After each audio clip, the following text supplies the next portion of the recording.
This tiny clay lamp costs about 10 rupees, but when 100 million of these are lit across the country at once, that small price point aggregates into a multi-billion-dollar movement of capital. Beyond the cultural tradition, these festivals serve as a high-stakes financial window for workers in the informal sector. Look at the flow of goods, and you see how these holidays provide the primary annual income for many households. Take someone like Ramu. He's a traditional village potter. For 11 months out of the year, his income is sporadic, making it difficult to keep up with basic living expenses. Then, as the festival approaches, his wheels start spinning continuously. He shapes thousands of clay lamps in a matter of days, knowing this specific window of demand will generate the bulk of his yearly earnings. Meeting this demand requires the labor of the whole family. Wives take over the painting and detailing, while children organize and pack the inventory, turning their home into a specialized microfactory. The spiritual glow illuminating an urban apartment on festival night relies on the physical labor and raw material sourcing of these rural artisans. Follow those completed clay lamps out of the quiet village and into the high-velocity environment of urban retail.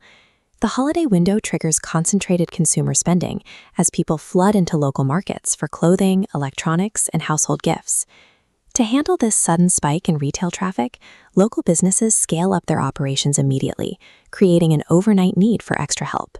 Sweet shops hire temporary workers to box up thousands of orders. Logistics companies max out their entire delivery fleets. Independent decorators work back-to-back shifts installing lighting across neighborhoods.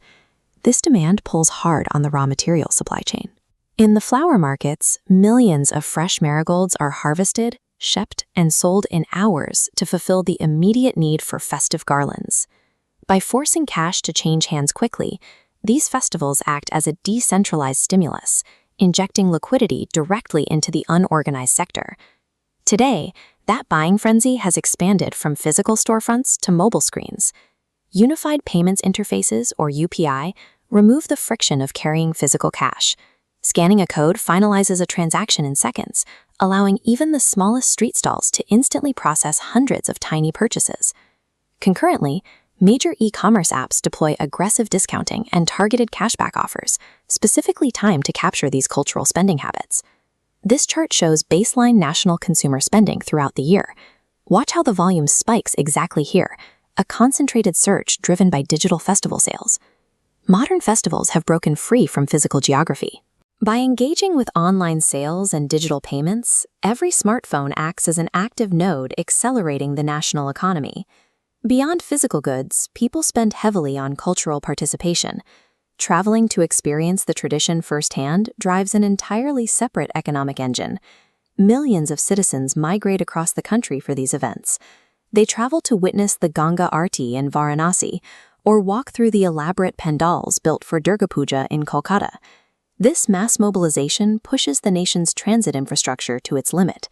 Trains, domestic flights, and interstate bus lines sell out, creating significant revenue for transportation networks. Every traveler requires lodging and food. Hotels book up months in advance, providing a sudden influx of revenue for local restaurant owners and tour guides. For India's travel and hospitality sector, this short window provides the critical revenue necessary to sustain their operations through the slower months of the year. If we pull back from the macro data and the millions of digital transactions, we end up right where we started. This collective desire to celebrate triggers a cascade of spending that reaches sweet shop workers, logistics and delivery drivers, and independent local decorators. You participate directly in this ecosystem. Where you choose to spend your money determines exactly who benefits from this seasonal surge. That 10 rupee transaction for a local lamp sustains the artisan's household and keeps the grassroots economy moving. By choosing to buy local, you keep someone else's dreams alight.